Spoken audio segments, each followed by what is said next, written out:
शिव, गणेश और पार्वती। गणेश के जन्म की कथा। सद्गुरु कहानी सुना रहे हैं कि किस तरह शिव ने गणेश का सिर काट दिया और बता रहे हैं कि लोकप्रिय धारणा के विपरीत उनके सिर के बदले हाथी का नहीं बल्कि शिव के विचित्र साथियों, जिन्हें गण के नाम से जाना जाता था, उनके सरदार का सिर लगाया गया था। गणेश जी की कथा। सद्गुरु शिव एक तरह के घूमते फिरते रहने वाले पति थे। वह लगातार कई सालों तक घूमते रहते थे, वे कहीं भी चले जाते थे।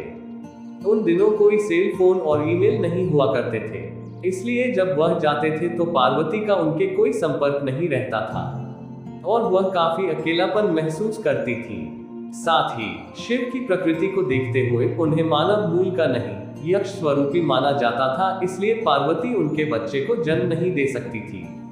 तो अपने अकेलेपन और इच्छा के कारण और मातृत्व भाव की वजह से उन्होंने एक शिशु को बनाने और उसमें प्राण फूंकने का फैसला किया। उन्होंने अपनी एक चीज ली, अपने शरीर पर लगे चंदन के लेप को तेल के साथ मिलाकर एक शिशु का रूप दिया और उसमें जीवन डाल दिया। यह भले ही दूर की कौड़ी लगे, लेकिन आजकल विज्ञान में भी इस तरह की चर्चा होती है। अगर कोई आपसे एक एपिथेलियल सेल ले ले तो किसी दिन हम उससे आपका कुछ बना सकते हैं। पार्वती ने उसमें प्राण फूंक दिए और एक बच्चे ने जन्म ले लिया। शिव ने गणेश का सिर क्यों काटा? कुछ साल बाद जब वह लड़का करीब 10 साल का था, तब शिव अपने गणों के साथ लौटे।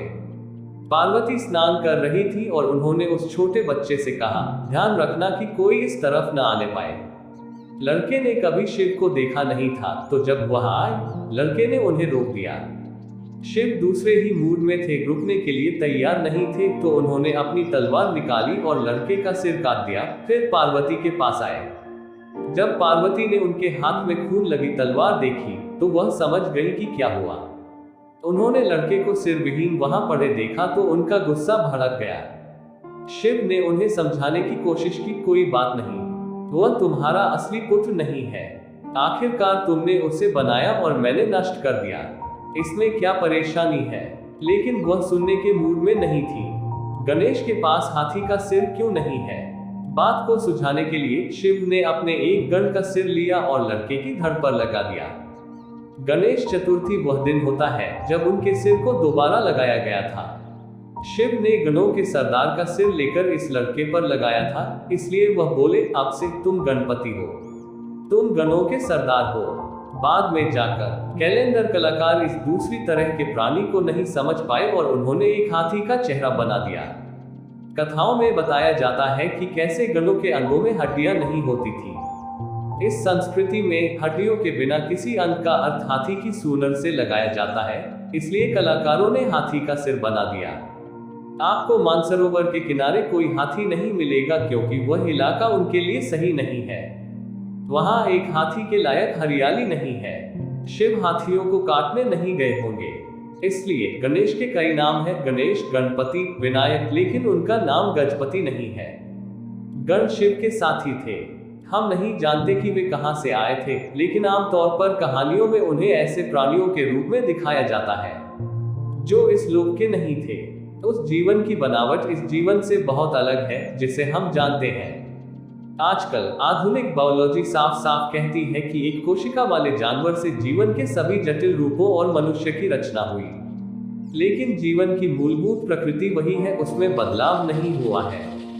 वह सिर्फ और जटिल होती जाती है। लेकिन गणों के जीवन का बनावट हमारे जैसी नहीं थी। वे धरती पर नहीं बने थे और उनके अंग बिना हड्डियों के थे। अगर आप अपने शरीर को अलग अलग तरीके से इस्तेमाल करना चाहें, अगर आप आसन करते हैं तो आप सोचते हैं कि काश आपके शरीर में हड्डियां न होती। मैंने 11 साल की उम्र से योग करना शुरू कर दिया था, इसलिए जब मैंने 25 साल की उम्र में हठ योग सिखाया तो लोगों ने मुझे देखकर कहा, अरे तुम्हारे शरीर में तो हड्डियां ही नहीं है, तुम हड्डी रहित हो।